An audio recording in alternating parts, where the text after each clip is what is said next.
J'ai récupéré, grâce à ma grand-mère, cet album de cartes postales et dedans, il contient des cartes postales qui datent de la Première Guerre mondiale.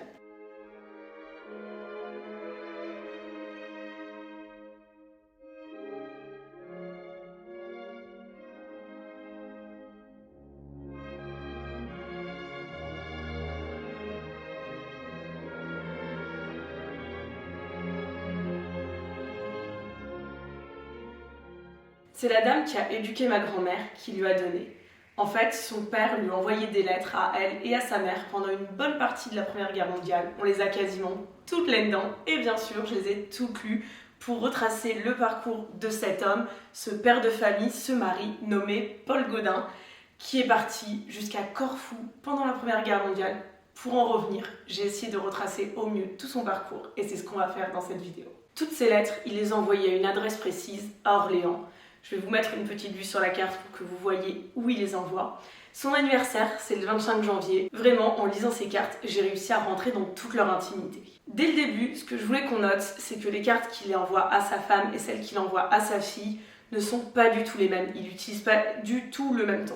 Avec sa femme, il essaye de rester le mari qu'il est, de lui dire qu'il aime, qu'elle lui manque tout simplement. Et avec sa fille, il essaye de garder sa posture de père. C'est ça qui est aussi intéressant dans tous ces échanges, c'est qu'on a deux points de vue différents. Bon, il manque quelques cartes, mais j'ai tout de même pu retracer son histoire. La majorité des cartes, c'est 1916, après on en a un peu moins en 1917 et encore moins en 1918. Ça s'explique du fait qu'il y a certaines cartes qui ont été enlevées, mais aussi par le fait que forcément, quand il était très loin, donc en 1916, il avait besoin d'envoyer plus de cartes, il avait plus besoin de parler, alors qu'à son retour en France, il a eu beaucoup plus de permissions. Tout d'abord, on va faire un petit point situation. On va resituer la Première Guerre mondiale. La Première Guerre mondiale, qui a eu lieu de 1914 à 1918, c'est un conflit majeur en Europe. Il y a deux camps qui s'opposent, les alliés, donc France, Royaume-Uni, Russie, États-Unis, entre autres, et les puissances centrales, Allemagne, Autriche-Hongrie et l'Empire ottoman. Quand on dit Première Guerre mondiale, on pense directement à la guerre des tranchées. Et c'est vrai que je me suis attendue à avoir ça dans les cartes, alors que pas du tout. Là, Paul Gaudin, il est envoyé à la campagne d'Orient. Donc c'est vraiment un autre type de guerre que celui auquel je m'attendais. Paul Gaudin, il va par exemple travailler dans des tonnelleries, il va remplacer une main-d'œuvre qu'il n'y a plus dans le pays. Et on oublie vraiment que beaucoup de soldats français ont voyagé à cette période. Il y a énormément de bateaux qui ont été envoyés, notamment en Grèce. C'est parti pour retracer le parcours de l'homme qu'il était et de tout ce qu'il a vécu. Dès 1916, Paul, on peut commencer à retracer son histoire avec son voyage de Marseille à Toulon. Il est dans la 5e section de COA de Marseille, ce qui signifie 5e section de commis et ouvriers. La première carte, c'est celle du 17 janvier. Il en envoie, comme j'ai dit, une à sa femme et une à sa fille. On verra qu'il va faire souvent ça, et celles qui sont à sa femme sont souvent quand même plus longues, pour sa fille beaucoup plus courtes. Donc majoritairement, celles que je vais vous lire, c'est celles qui sont dédiées à sa femme, qui s'appelle Henriette, sa fille s'appelle Madeleine. En 1916, en France, le souvenir de la guerre qu'on a beaucoup en tête, c'est la bataille de Verdun. Ici, on va vraiment se focus sur Corfou, qui est occupé pendant la France la même année. À cette époque, l'île grecque, qui est située en mer Ionienne, accueille dès 1915 les survivants de l'armée serbe qui a été vaincue lors de la campagne de Serbie par les Austro-Hongrois. C'est le 12 janvier 1916 qu'arrivent les premiers Français pour sécuriser les Serbes. Paul, dans sa seconde lettre, il arrive directement à Corfou, donc elle est datée du 18 janvier. Il va pas du tout parler de la guerre, et je sais que ça peut être un peu étonnant, mais là c'est une lettre à sa fille et il parle des beaux palmiers et des oiseaux qu'il voit. En effet, à l'époque, on voyageait pas énormément et il peut découvrir un paysage qu'il n'aurait jamais découvert s'il n'était pas parti à la guerre. On voit que sur le terrain, ça bouge pas mal. Le 25 janvier, il écrit justement à sa femme qui ne peut pas écrire parce qu'ils partent en marche militaire, des marches de 12 km, donc des gros déplacements. Je me suis questionnée sur le pourquoi du comment de ces déplacements et pourquoi il ne peut pas écrire souvent à ce moment-là, même si parfois, comme je l'ai dit, il manque sûrement quelques cartes. En fait, le 18 janvier 1916, il y a le débarquement à Corfou du gouvernement serbe et de son premier ministre. Donc ça fait vraiment beaucoup de mouvements sur place. Conserve-les bien, ça sera un souvenir où ton papa aura passé pendant la campagne d'Orient. C'est ces mots que dit Paul pour décrire à sa fille du 2 février ce qu'il voit. Et en effet, on les a bien gardées les cartes parce que je ne pense pas du tout que Paul il s'attendait à finir sur YouTube un jour. Le 7 février, on a un moment assez historique. En fait, il va écrire que des zeppelins ont survolé Paris. On retrouve des traces dans les archives de l'armée française. Et ce qui est intéressant, c'est que je pense qu'il sait, on peut supposer qu'il sait, mais il va pas dire ouvertement à sa famille que Paris a été bombardé. Et je pense qu'en tant que militaire sur le terrain, il devait être au courant même de Corfou. Je pense qu'il essaye un peu quand même de préserver sa femme et sa fille des mauvaises nouvelles, d'essayer de ne pas trop leur faire peur, parce qu'elles sont quand même à Orléans, qui est assez proche de Paris. Il y a cette photo d'archives que j'ai trouvée super intéressante, c'est Raymond Poincaré, donc le président de la République de l'époque, qui va visiter les dégâts occasionnés par ces bombes qui ont été lancées. Là, c'est à Paris, et le 29 janvier 1916. Donc si on regroupe un peu, ben voilà, Paul le 7 février, il parlait sûrement de ça. En tout cas, on voit que sa famille commence à lui manquer très très vite. Il dit j'espère avoir de tes nouvelles demain, j'ai envie de rentrer. Il dit même qu'il a hâte que la guerre se termine, mais vraiment dès 1916. Et bah il est pas au bout de ses surprises malheureusement. Je prends mon ordinateur pour vous lire la carte du 16 février 1916. Ma chère petite Madeleine, aujourd'hui nous avons vu un aéroplane français. Il est passé plusieurs fois au-dessus de nous et il a fait plusieurs tours au-dessus de la ville. Les Grecs étaient tous dehors. Ils n'en avaient jamais vu. Beaucoup disaient « Pas peureux français, pas peureux ». Les cocardes tricolores de l'aéroplane nous ont fait penser un moment que nous étions en France. Ton petit papa qui t'embrasse bien des fois, embrasse beaucoup ta petite maman et ta bonne grand-mère pour moi. Bien des baisers. Godin. On ressent qu'il a très très vite le mal du pays. Le 17, il va encore nous parler d'une info historique que j'adore. Il écrit dans une carte qu'il y a 5 voitures à Guillaume qui sont au château Aquileone. Et il va préciser que ces voitures-là ont été réquisitionnées pour la guerre. Aquileone, c'est un palais néoclassique de style pompéien qui a été construit à la fin du 19e siècle en l'honneur du héros Achille. Ça a été une idée de l'impératrice Sissi. Et ce château, il a été racheté par Guillaume II d'Allemagne en 1907. Donc on peut supposer qu'il parle de ses voitures quand il dit les voitures de Guillaume. C'est ça qui est assez marrant. En tout cas, il a vu plein de choses et je pense qu'il nous raconte partout dans les cartes, parce que ce qu'il faut savoir, c'est que ces cartes, elles sont écrites pas à l'encre, elles sont écrites au crayon à papier, parce que bien sûr, toutes les cartes, c'est comme en prison aujourd'hui.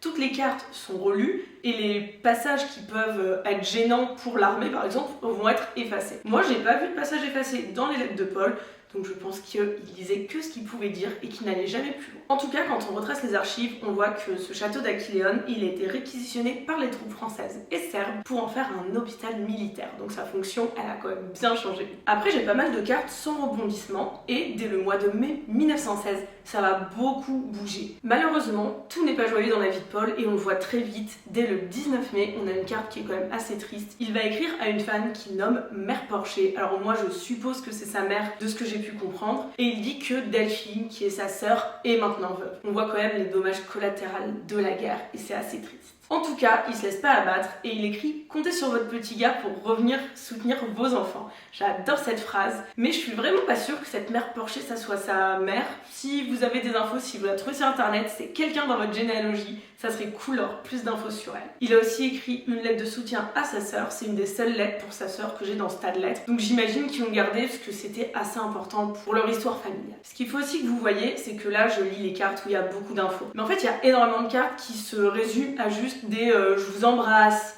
la situation se déroule bien, juste sûrement pour envoyer une carte et pour attester du fait qu'il soit vivant et en bonne santé. On arrive en juillet 1916. Juillet 1916, le 1er juillet 1916, c'est le début de la bataille de la Somme en France. Et du côté de Paul, le 3 juillet, il va être déplacé de Corfou et partir pour Salonique. À la suite, on a vraiment des séries de longues cartes quand il prend la mer. Je vais vous lire la carte du 4 juillet parce que je la trouve très importante et je trouve que c'est une des belles cartes qu'on a. Merguenienne, le 4 juillet 1916, 8h du matin. Ma chère petite Henriette, je vogue sur les flots par un temps splendide. Nous avons embarqué hier à 3h et à 5h15 on levait l'ancre pour se rendre à Salonique. Tu vois le bateau sur lequel je suis? Il est nouveau, moins grand que la Lorraine, mais tout aussi sûr. On a le torpilleur Carabine qui marche devant nous, voir s'il n'y a pas quelques sous-marins qui auraient l'intention de nous torpiller. La mer est belle, d'un joli bleu. À Corfou, elle était verte. On est plus nombreux que sur la Lorraine et moins bien couchés. On avait des hamacs pour venir à Corfou, mais ici, il n'y a rien. On couche sur le plancher, heureusement il fait chaud. J'ai couché sur le pont à l'avant et j'ai bien dormi. Je me suis levée à 4h15. Et à 5h juste, on voyait le soleil sortir des flots. Nous n'avons pas d'agrément à voyager en ce moment et il n'y a aucune terre en vue. Le 5 janvier, il raconte la suite de son périple. Je continue ma correspondance. Quand tu la recevras, tu pourras être sûr que je suis rendue à bon port car j'enverrai mes cartes une fois à terre. C'est là qu'on voit vraiment ça, c'est que c'est important pour lui d'envoyer des cartes pour dire qu'il va bien. Et je pense que c'est pas forcément toujours pour raconter toute sa vie, mais c'est plus voilà, un gage de bonne santé pour toute sa famille. Il les protège au maximum comme j'ai dit, mais il parle aussi de ce qui se passe Le 6 juillet, il écrit 7h30, nous voici rendus en rade de Corfou. À 6h, on est passé devant un paquebot échoué sur la côte qui fut torpillé voici quelques temps. Aussi, nous sommes escortés par plusieurs torpilleurs pour rentrer dans le port. Le 7 juillet, il est enfin à Salonique. L'expédition de Salonique, qu'on appelle aussi Front d'Orient, c'est une opération qui fut menée par les armées alliées depuis le port de Salonique. L'objectif initial, c'était de venir en aide à l'armée serbe face à l'invasion conjointe des forces germano-austro-hongroises et bulgares. Le second but, c'était aussi de retenir les forces des empires centraux et bulgares, surtout après la capitulation de la Russie, et enfin d'ouvrir un nouveau front pour alléger la pression du front occidental et regagner des territoires qui avaient été perdus. À ce moment-là, Paul Gaudin, il est envoyé à la torréfaction où il dit que c'est vraiment horrible, que c'est un travail qu'il ne souhaite surtout pas continuer à faire. Il dit qu'ils sont traités comme des chiens et après il part à la tonnellerie. Vous allez voir que c'est un métier qu'il connaît déjà. Donc on se doute qu'il vit des moments très durs, mais dans ses cartes, il garde toujours ce positivisme et il écrit que les fleurs sont belles. Le 18 et le 31 juillet, il nous glisse des belles petites infos historiques. Le 18, il va expliquer que la Tour Blanche, elle est occupée par les Anglais pour utiliser la télégraphie sans fil. Ça nous rappelle quand même que la Première Guerre mondiale, c'est une des premières guerres dans laquelle les nouvelles technologies sont utilisées. Et le 31 juillet, il parle de l'arrivée des Russes à Salonique, une info qui est confirmée dans beaucoup d'archives. Finalement, au mois d'août, il commence un peu à s'habituer à être là-bas, je dirais même à se résigner, parce qu'il dit que il commence à se plaire sur place. On va faire un focus sur la journée du 26 septembre 1916. Quand j'ai lu cette carte, j'ai regardé comme toujours les archives autour et j'ai vu que c'était vraiment une journée où il s'était passé énormément de choses. Le 26 septembre 1916, le Premier ministre Venizelos, il va quitter Athènes et il rejoint Salonique. Et ce même jour, Paul Gaudin, il va annoncer à sa famille qu'il est tombé malade et qu'il va être rapatrié en France. Il repart donc pour Toulon depuis Salonique dès le 25 septembre et le 26 septembre, il va écrire une carte pendant qu'il est en mer. Sur mer, le 26 septembre 1916.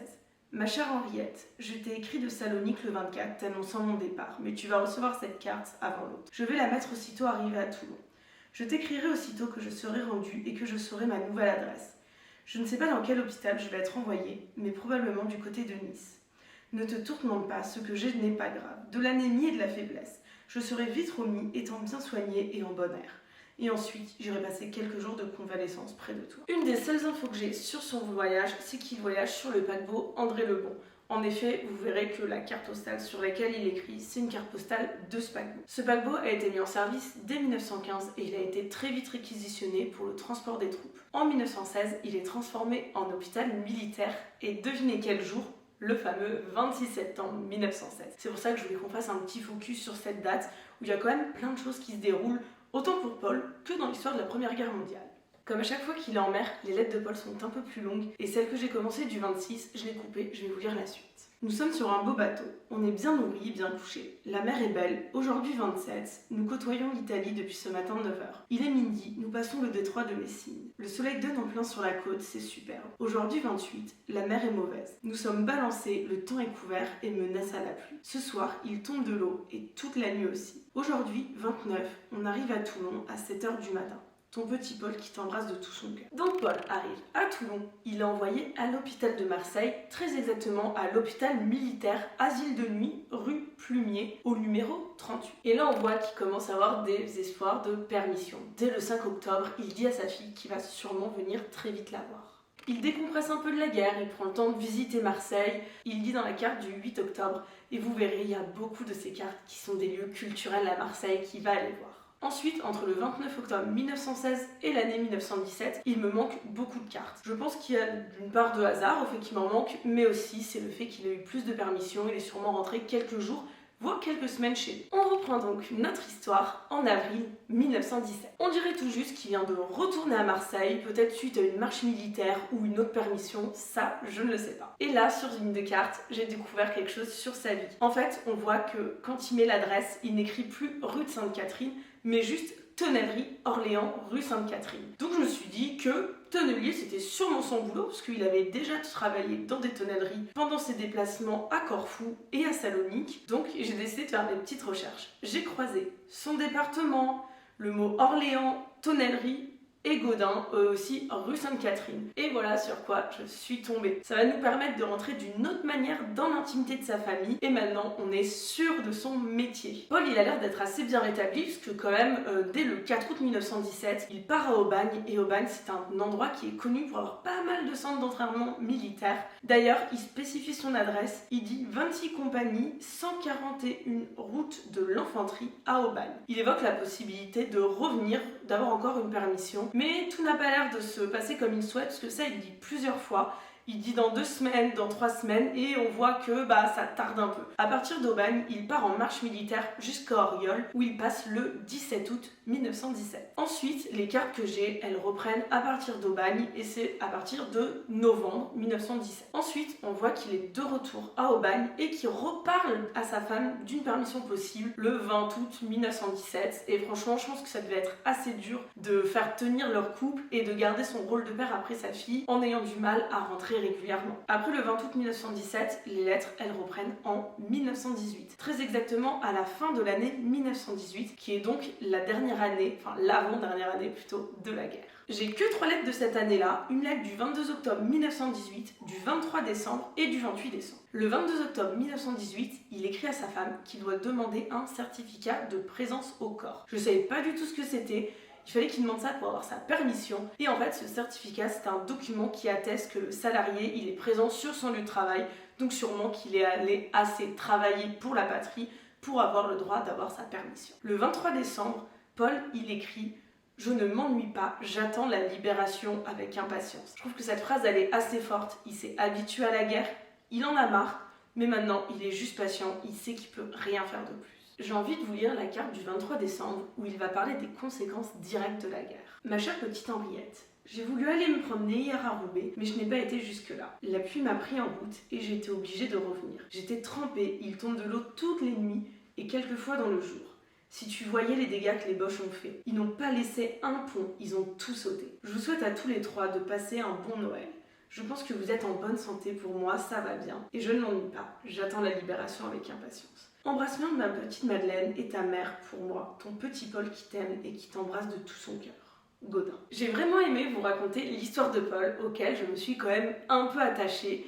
J'aurais adoré voir à quoi il ressemble. D'ailleurs, j'ai peut-être une piste là-dessus, en savoir plus sur son histoire familiale, sur est-ce que tonnelier c'était un métier de famille, sur qui était mère Porcher, peut-être la mère de sa femme, mais je suis pas sûre non plus. Et voilà, je connais un tout petit peu l'histoire de sa fille Madeleine, parce que du coup, elle avait une pension dans laquelle elle a éduqué ma grand-mère. En fait, elle éduquait des enfants de Parisiens qui les envoyaient à la campagne, et c'était à côté d'un couvent, donc c'était une femme qui devait être assez pieuse. Je pense que je vais refaire d'autres vidéos avec des recherches un peu dans ce type. J'ai pas mal d'archives que je garde chez moi, que je collectionne et que j'aimerais bien exploiter.